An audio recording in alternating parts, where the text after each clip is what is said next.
On the advice of counsel, all that and more now on Graph's Grievances.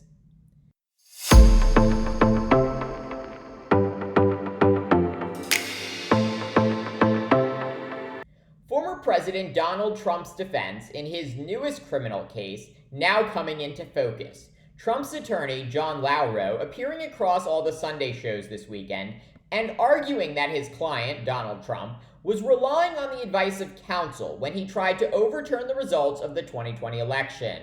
Lauro saying Trump thought he could legally ask then Vice President Mike Pence to halt the count of presidential electors based on the, quote, very, very wise and learned counsel he got from his lawyer, John Eastman. Eastman, a former Chapman University law professor, is now one of 6 unindicted co-conspirators referenced by special counsel Jack Smith in Trump's latest indictment. So essentially, Trump plans to throw Eastman and the other lawyers who were advising him at the time under the bus and blame them for anything he did wrong. And sadly, such a strategy just might work. While Eastman's cockamamie theory that Pence could legally halt the electoral count was totally baseless, expect Trump's attorneys to argue that he relied on Eastman's counsel in good faith. And while the government will likely counter that Trump sought out lawyers who would tell him what he wanted to hear and assist in his plot, lawyers disagree all the time about what is constitutional. That's why we have a Supreme Court. But convincing a jury that Trump legitimately acted on the advice of counsel will likely require calling Eastman and the other lawyers who were advising Trump on his coup attempt to take the witness stand. Those other lawyers include Rudy Giuliani, Sidney Powell, Jeffrey Clark, and Kenneth Chesebro.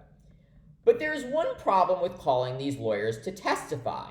They are all unindicted co-conspirators. This means prosecutors have evidence they committed a crime and will likely invoke their Fifth Amendment against self-incrimination.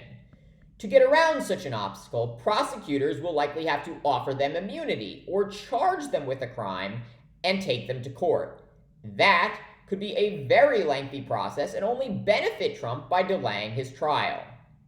But should Trump's coup lawyers eventually testify in his defense, that could be very risky for the former president, because he would have to waive attorney-client privilege. In addition, Trump could be called to the stand to establish that he relied on the advice of Eastman and others when he pressured Pence to delay the certification of the election. Such a move opening Trump up to cross-examination, a dangerous proposition for a man who has a very strange relationship with the truth. And while I strongly believe that Trump should be held liable for the January 6th attack on the Capitol and his efforts to overturn the election, based on special counsel Jack Smith's 4-count, 45-page indictment against Trump, I am not confident this is a strong case. Of course, prosecutors do not put all their evidence in an indictment, and there is likely much more that Smith has on Trump. But as former Congressman Justin Amash recently wrote on X, quote, showing that others repeatedly told Trump he was wrong is not sufficient to prove he sought to defraud the United States or to corruptly obstruct an election. Proving Trump's state of mind, proving fraudulent or corrupt intent, requires much more than Smith alleges.